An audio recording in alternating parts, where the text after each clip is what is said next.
Well, it's a tremendous honour. I mean, I believe it's the oldest photographic society in the world. So, and with that kind of history, I mean, to be honoured in this way is, is really something special. So I was very excited when the email arrived to ask if I would accept it.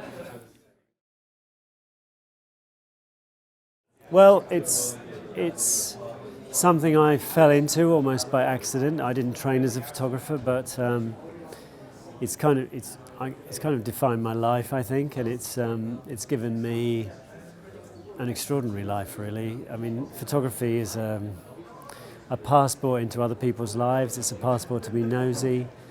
It's an excuse to travel, and it's an intellectual's pursuit as well. And all of these things considered, I've had a very charmed and exciting life, and I hope it will continue long into the future.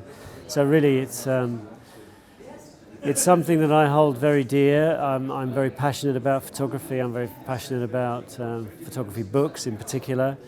I can't imagine a life without it, to be honest. I suppose in many ways it defines who I am. My inspirations are many-fold.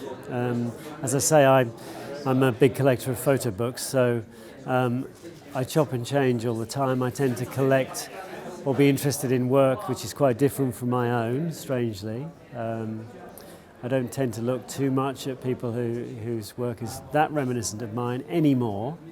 But of course I did in the early days. I mean, when I first started out, people like Tony Ray Jones, Chris Killip, these people were very much important to me. And then later on it became people like Joel Sternfeld, in fact, who received the same honour as me tonight. So that was, that's very flattering.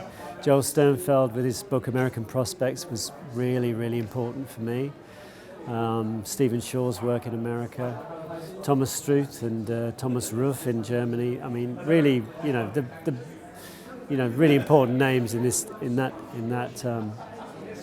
particular genre of photography.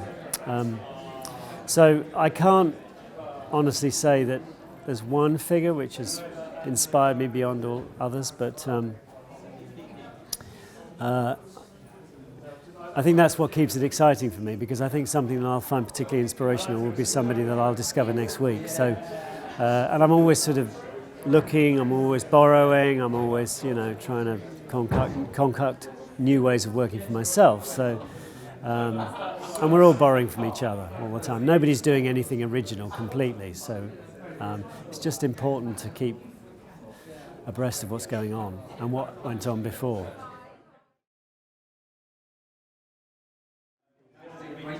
I'm one of these people that gets, that works very hard towards a project in some way culminating, and then feeling a tremendous sense of anticlimax when it actually happens, and being slightly disappointed with the whole thing. So, and then sort of swiftly moving on to the next thing. So it's a sort of sequence of peaks and troughs, really. Of course there have been highlights, like when I was in Berlin by mistake when the Berlin Wall fell. That was a highlight because it rescued my career, but it wasn't necessarily a photographic highlight as such.